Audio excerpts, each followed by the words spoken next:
សូមជម្រាបសួរបងប្អូនទាំងអស់គ្នាសូមស្វាគមន៍ជាថ្មីមកកាន់ Channel លក្ខណៈ Life and Learn in Japan ចា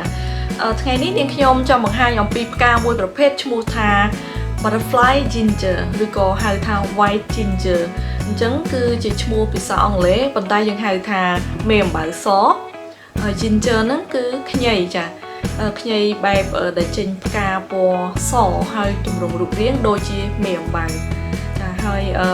យើងពិបាកនឹងរកទិញការប្រភេទនេះណានៅប្រទេសជប៉ុននាងខ្ញុំទើបតែបានឃើញអញ្ចឹងទិញយកមកបង្ហាញអ្នកទាំងអស់គ្នាឲ្យបានឃើញដែរហើយយើងដាក់តុបតែងនៅក្នុងផ្ទះហើយក្លិនរបស់ផ្កាហ្នឹងគឺស្រដៀងនឹងផ្កាម្លិះចាឬក៏ផ្កានិរដីគឺពីរក្លិនហ្នឹងចូលគ្នាតែម្ដងក៏អូបខ្លាំងមែនតែនហើយនាងខ្ញុំកំពុងតែកំងទិញបន្ថែមទៀតដើម្បីយកមកដាំឥឡូវនេះគឺយើងបានតែផ្កាចាផ្កាសម្រាប់តុបតែងផ្ទះហើយនឹងមួយទៀតគឺផ្កាល្មៀតចាផ្កាល្មៀតហ្នឹងគេហៅអ៊ឺកុងហ្នឹងឯង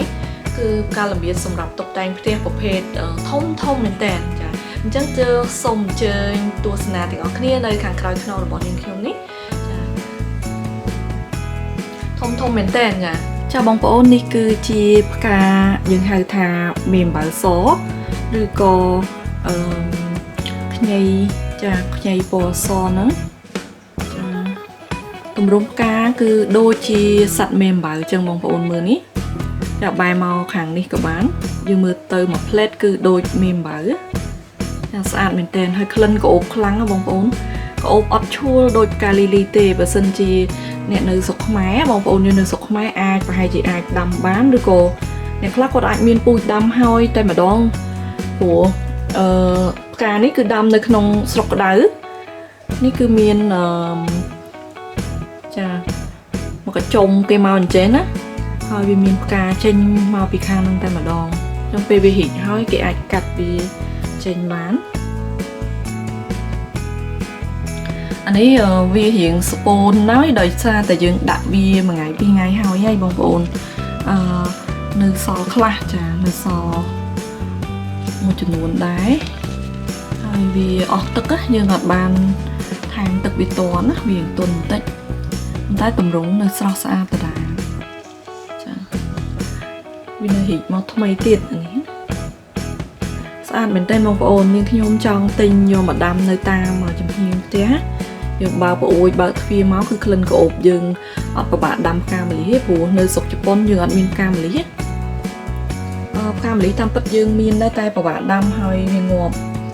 អញ្ចឹងយើងយកផ្កានេះជំនួសទៅក៏បានដែរវាបានប្លែកស្អាតហើយក្លិនបានពីរក្លិនចូលគ្នាតែម្ដងហើយអត់កពុលទេបងប្អូនក៏អូបខ្លាំងហ្មងណា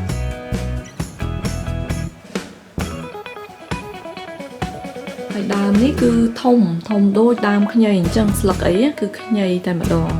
ខ្ញីស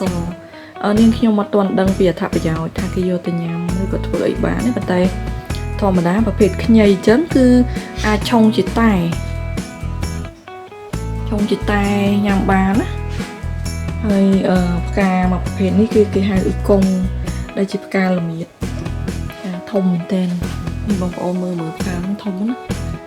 ផ្កាល្មៀតនៅស្រុកខ្មែរយើងហ្នឹងឯងហើយដើមវាធំហ្នឹង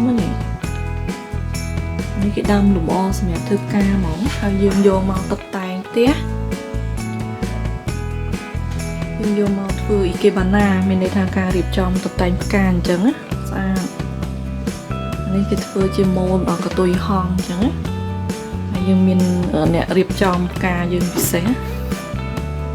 ការរៀបចំមើលទៅចេញទម្រង់ស្អាតតែម្ដង